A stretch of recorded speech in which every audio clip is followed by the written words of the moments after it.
Hello, I'm going to quickly show you a new program I'm working on here. This little mini launcher thing. Um, I got the idea for it when at one point my screenshot shortcut didn't work anymore, and I remember this thing in Maya that if you hold spacebar down for like a few seconds, you get this like menu all around where the mouse pointer is. So I figured I could make something similar to that, and I did.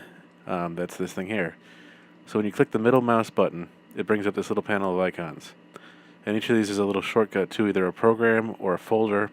Like these here are folders. These are all programs or batch scripts or something like that.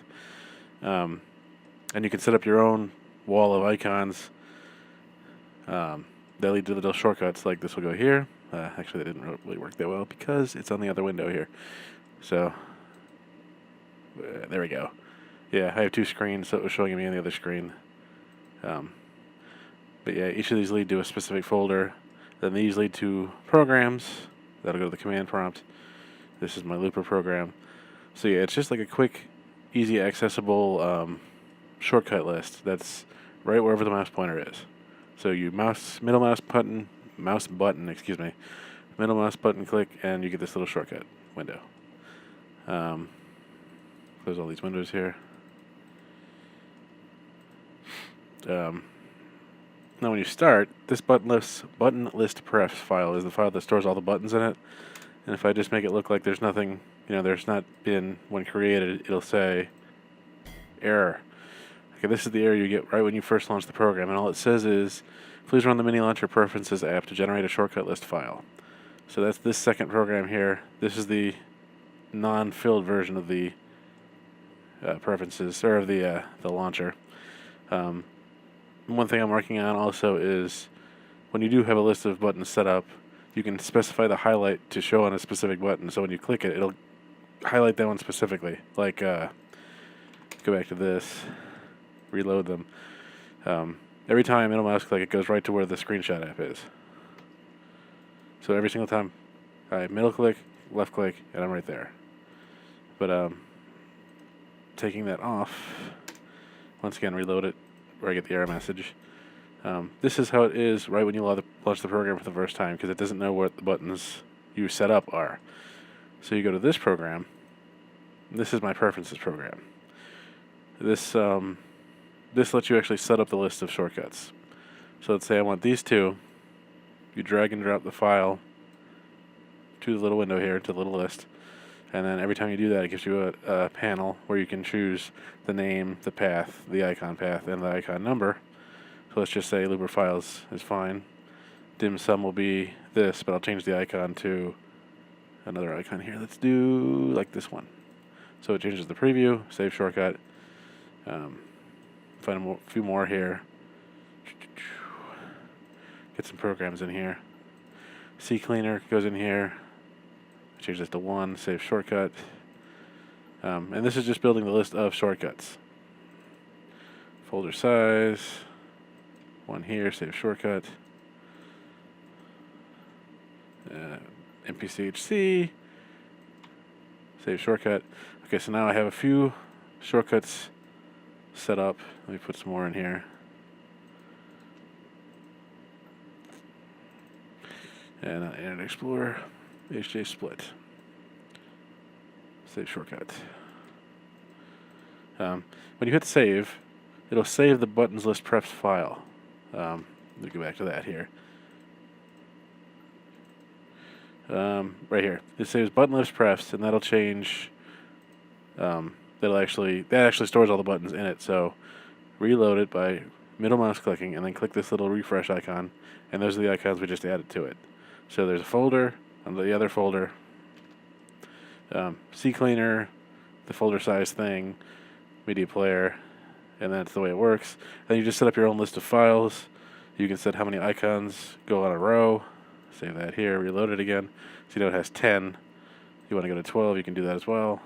Save, reload. Now it's got 12. So I mean, technically you can have 30. I don't have it set up in here just because I don't want, just by default, I don't want a crazy setup, but if I wanted to, I could go edit the actual text file. Drag this over here again. If you want to change it, you can change Change this to like 25. Save it. Refresh. Now I have a long panel. So you can have like 300 icons or 10, you know. It's customizable. So let me close this. Go back to 4 or 5. Save it. Refresh. Now we're back to the small little window. Small little panel. And then we go back to my old settings. So delete the buttonless press file and rename this one because that's the original one I had set up. Reload, and there's my original panel. What I was talking about with the highlight, when I said you can highlight a specific icon, right now by default, just because of the way I have mine set up, the second row's first icon is always the one that highlights when, like, the mouse centers over that specific icon. But you can, or at least you can't at the moment, but I'm going to program it so you can make any of these the highlight. So when the mouse pops up, it'll go doink, like right to there, or right to here, or right to wherever you want to go. But yeah, that's the program. It's still in progress. And actually, let me show you the preferences window for my main list. See, it's much longer, many more icons. But it's the same deal, you know. This is just a list of shortcuts. You can drag them and move them around like you could in Media Place, your MPC HD Looper. Move them wherever you want. You can delete them if you want a few, if you want to delete some. So you have that flexibility as well. And then the way that works, this is like, you know, since there's 5 icons here, these are the first 5. These are the first 5. These are the next few. Then these. So that's the way it works. It's just, it labels it 1 to whatever numbers, and then it just separates them into rows. You know, take 5 from this, next row, you know. And that's how it does that. The other thing you could do is you can turn the middle mouse button toggle off if you want. Let me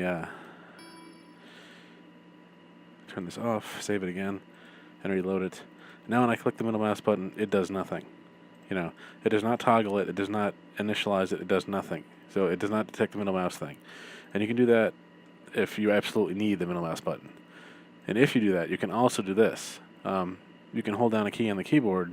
You can set it to one of these, caps lock, scroll lock, or one of the shifts to initialize it. So if you hold the caps lock button down in this case, it'll do the same thing that clicking the middle mouse button would do in the other case. So it's a little slower because you're going to be touching caps lock more than you'd probably be touching the middle mouse, so I gave it a second delay. So you got to hold it in for a second, and then it comes up. Has caps lock, X. So turn this back on, turn this off, reload it one more time, and it's the same thing. Now the middle mouse button will trigger it because that's turned back on, but caps lock will not. So now the only way to turn it on is with the middle mouse button. So there's flexibility there. Okay, now I've reloaded it, and they're both capable of doing it.